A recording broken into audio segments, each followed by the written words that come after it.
Travaillez votre voix. Bienvenue à la suite de cette formation. On va voir donc que travailler sa voix, c'est le point le plus important quand on est prof de FLE. Et au niveau A0, c'est vraiment la chose la plus essentielle. On va voir pourquoi dans un instant. C'est pas simplement quand vous êtes prof de FLE, au niveau A0, c'est essentiel. Il fallait que je fasse une leçon là-dessus. Mais dans tout corps de métier. En fait, normalement, c'est l'acteur qui travaille sa voix, mais moi je trouve ça dommage qu'il n'y ait pas plus de corps de métier. On a besoin d'utiliser notre voix, où on ne travaille pas cet outil, cet instrument qui est absolument essentiel, qui est la voix. Allez, on va voir les 5 critères, les 5 facteurs les plus importants pour travailler sa voix. Alors le premier, c'est le débit vocal, c'est-à-dire la vitesse à laquelle on parle. Est-ce que vous parlez très vite, moyennement vite ou lentement ? On va voir un peu comment faire au niveau A0. Bien sûr, je ne vous spoil pas, je présente simplement les 5 facteurs pour l'instant. Deuxième facteur, l'articulation. Le fait de décomposer les syllabes, de découper les syllabes pour qu'elles soient facilement reconnaissables pour l'apprenant. Vous allez voir, c'est un gros intérêt pédagogique. Troisième point, la projection de la voix. Parler plus fort. Il y en a beaucoup qui parlent dans leur barbe, et ça, c'est un petit peu dommage au niveau A0. Quatrième point, la hauteur de ton. En général, les voix graves sont un petit peu plus compréhensible, agréable pour l'oreille. Si vous avez une voix un peu plus aiguë, bien sûr, c'est pas un problème. On va voir un petit peu comment travailler sa hauteur de ton également. Cinquième point, un des plus importants, il faut vraiment faire très attention à ce point-là, c'est la prosodie, la mélodie de la voix. Les intonations, les inflexions, les coupures, le rythme vocal. Allez, on va rentrer un petit peu dans le détail et décomposer un peu les 5 facteurs que je viens de vous présenter au niveau A0. Alors, le premier point, c'est le débit vocal. Ce qu'il y a en fait quand on fait un cours de FLE au début au niveau A0, c'est forcément on a tendance à parler trop vite. Ça, c'est un gros problème. Et en fait, on tombe dans plusieurs pièges, c'est-à-dire qu'on va vouloir beaucoup dire de choses. Voilà, un peu trop parler, surtout si on fait connaissance avec nos apprenants. Déjà, le but, c'est de parler le moins possible. Ça va vous aider justement à garder un bon débit vocal parce que vous allez vous concentrer sur l'essentiel. Et puis, il va falloir chasser son naturel. Parce que là, comme je vous parle à l'heure actuelle, moi, je ne pense pas être une personne qui parle naturellement très vite. Je connais des gens, j'ai des amis, ils parlent vraiment beaucoup plus vite en tant que natif francophone, mais je parle quand même, ça paraît rien, mais 3 à 4 fois trop vite pour un niveau A0. Donc moi, quand je suis avec un niveau A0, je parle 3 à 4 fois plus lentement que ce que je vous parle à l'heure actuelle. D'accord ? Donc ça, c'est vraiment extrêmement important. Il faut savoir aussi que quand vous commencez au niveau A0, le stress a tendance à accélérer le rythme vocal. Donc au début, vous serez forcément stressé, pas forcément à l'aise. Donc va falloir vraiment ralentir parce que même si vous ralentissez, il y a des fortes chances que vous, à cause du stress, que vous parliez encore plus vite que ce que vous pensez parler. Alors que pourtant, il faut parler très lentement. Donc plus vous serez à l'aise et que vous aurez de talent dans ce niveau-là, plus vous aurez tendance à être moins stressé et plus vous parlerez lentement comme il le faut. D'accord ? Alors l'astuce pour parler lentement, moi que j'utilise au niveau A0, c'est ce que je fais en fait, c'est j'essaie de tout conscientiser. C'est-à-dire qu'à chaque fois que je dis un mot, je me représente visuellement le mot que je viens de dire. Ça va m'aider en fait à focaliser mon attention sur chaque mot que je vais dire. Et du coup, je vais parler naturellement plus lentement. Parce que quand on parle, là, comme je vous parle à l'heure actuelle, c'est tellement une seconde nature pour nous qu'on n'est pas en train de se représenter visuellement chaque mot qu'on va dire. Mais si vous faites cet exercice de se représenter en fait un mot dans votre tête que vous venez de dire à chaque fois, vous allez voir que votre attention va être concentrée sur le fait de parler lentement. Et donc, vous n'allez pas parler trop vite. D'accord ? Donc, insistez, bien sûr, sur chaque phrase et sur un mot en particulier. Là, je vous ai donné un exemple. Tu aimes, pardon, j'ai mis l'accent sur aime. Tu aimes le café. Tu aimes le café. Vous voyez, là, j'insiste sur le mot café. Ça aide l'apprenant. Bien sûr, vous avez fait un geste, peut-être un cœur avec les mains. Et café, c'est un mot qui est très facile. Mais si vous insistez sur café, même si vous parlez très vite, peut-être que l'apprenant, il ne va pas comprendre le mot café, ce qui est dommage. Mais si vous parlez suffisamment lentement et que vous insistez sur le mot, l'apprenant, il va comprendre beaucoup plus facilement. Voilà, donc le débit vocal, très important. On passe au deuxième point. L'articulation. C'est le fait de découper chacune des syllabes. D'accord ? Parce que si je vous donne le même exemple avec tu aimes le café, tu aimes le café, tu aimes le café, vous voyez que là, vraiment, chaque syllabe est décomposée, chaque mot en tout cas. Mais si je dis tu aimes, parce que là, il y a un enchaînement de voyelles entre le U et le A, tu aimes, l'apprenant il va croire que c'est un seul et même mot. Il ne va pas comprendre en fait chaque unité sonore linguistique, donc chaque phonème, tu et aime, il va comprendre ces deux entités différentes. tu aimes. Il va comprendre tu aimes, il va comprendre c'est un seul et même mot. D'où l'importance d'articuler. Pour que l'apprenant, déjà, c'est pas grave si c'est parce que c'est tu et aime. L'essentiel, c'est qu'il puisse comprendre en fait que c'est deux mots séparés. D'accord? Donc l'articulation, c'est extrêmement important.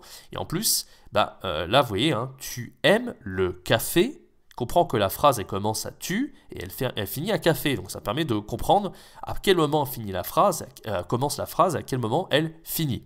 Ouais. Donc l'articulation, pour la travailler, c'est pareil, ça va un petit peu avec le débit vocal. C'est le fait de parler lentement, mais encore une fois, cet exercice de se représenter visuellement les mots, ça aide.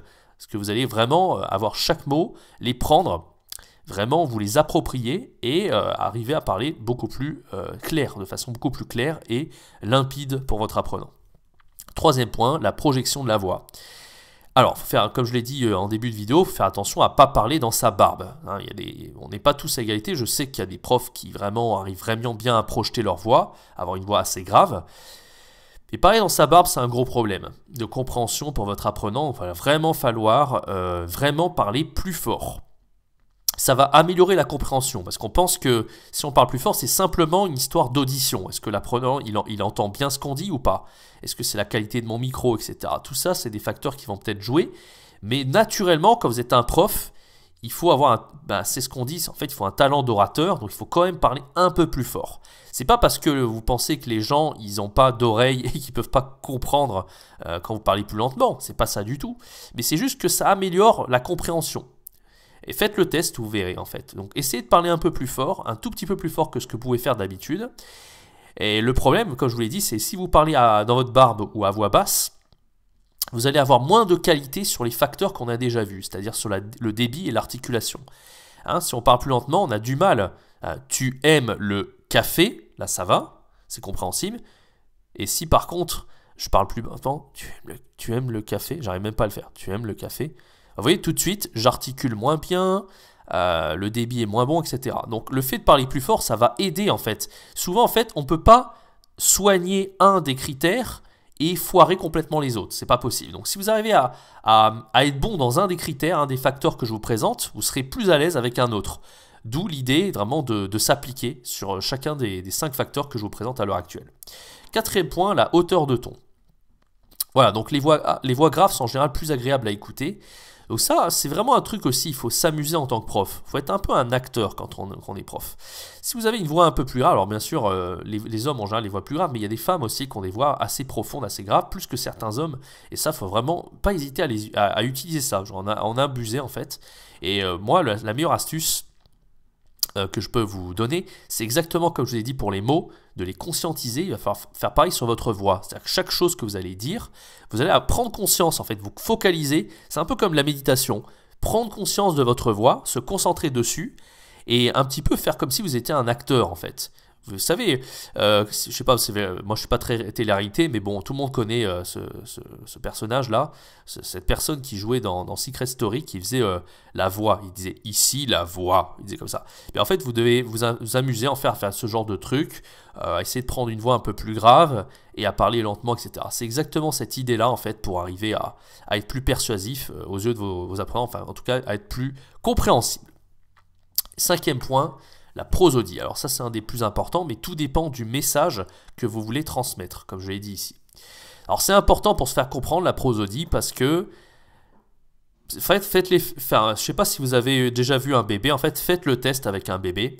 Dites au bébé, par exemple, quelque chose qui peut paraître gentil, c'est-à-dire que le message que vous allez transmettre, il va être gentil, mais la façon dont vous allez le dire, en fait, la manière de le dire, ça va être méchant. Par exemple, je sais pas, tu veux un bonbon. Bon, c'est gentil, vous proposez un bonbon au bébé. Mais si vous dites, tu veux un bonbon, vous le dites comme ça, et ben il va pleurer le bébé. Parce que vous allez le dire de façon un peu pas très super au niveau de la prosodie. Par contre, si vous le dites vraiment genre, tu veux un bonbon, genre beaucoup plus gentil, ben forcément, ça va passer beaucoup mieux. Et inversement, si vous dites, je sais pas moi, quand vous dites, tu es une ordure, enfin, gentil comme ça, au lieu de dire t'es une ordure, bah forcément si vous le dites de façon un petit peu gentille, le t'es une ordure, le bébé il va sourire ou il va rigoler, alors que si par exemple vous prenez une voix beaucoup plus, voilà, enfin, vous voyez ce que je voulais dire. Donc c'est l'intonation, ça ce que je viens de faire c'est l'intonation, le rythme, enfin la façon de parler. Et le fait, donc la prosodie, c'est vraiment le fait de monter, descendre la voix. Ça, c'est valable notamment pour les questions. Par exemple, si vous posez une question et que vous montez pas la voix, l'apprenant il va moins comprendre que c'est une question. Et c'est vrai qu'en français, on a plutôt une façon assez plate de parler. Des fois, on oublie de monter la voix, etc. Tu veux du café? Tu veux du café? Bon, là, j'exagère à mort, mais là, l'apprenant, il comprend très bien que c'est une question. Tu veux du café? Oui, là, c'est une question quand même. Je monte un petit peu la voix, on s'en rend pas trop compte, mais pas suffisamment. Donc, il va falloir un petit peu insister sur la prosodie pour mieux se faire comprendre par les apprenants. Ok, pour finir cette vidéo, essayez de lire le texte suivant en appliquant les 5 points que je viens de vous dire et en essayant d'appliquer en fait les petites astuces que je vous ai données. Par exemple, sur la première phrase, si j'ai tendance à le lire naturellement comme un français, je vais dire « La bise et le soleil se disputaient, chacun assurant qu'il était le plus fort. Quand ils ont vu le voyageur, vous voyez, ça va pas du tout, c'est trop rapide, etc. » Donc essayez de lire vraiment façon A0 ce texte. « La bise et le soleil se disputaient, chacun assurant qu'il était le plus fort. Quand ils ont vu un voyageur qui s'avançait enveloppé dans son manteau. » Vous voyez, quelque chose comme ça. Donc c'est pas parfait là ce que je viens de vous faire, mais vous voyez l'idée.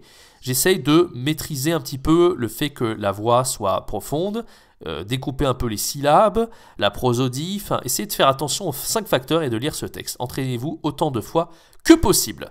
Voilà, merci d'avoir regardé ces premiers principes, cette première vidéo de la formation. On va enchaîner un peu sur les détails importants. Donc comment enseigner les niveaux de compétences, donc production orale, compréhension écrite, compréhension orale, etc. Je donne rendez-vous dans la suite de cette formation. A tout de suite pour l'enseignement des niveaux de compétences.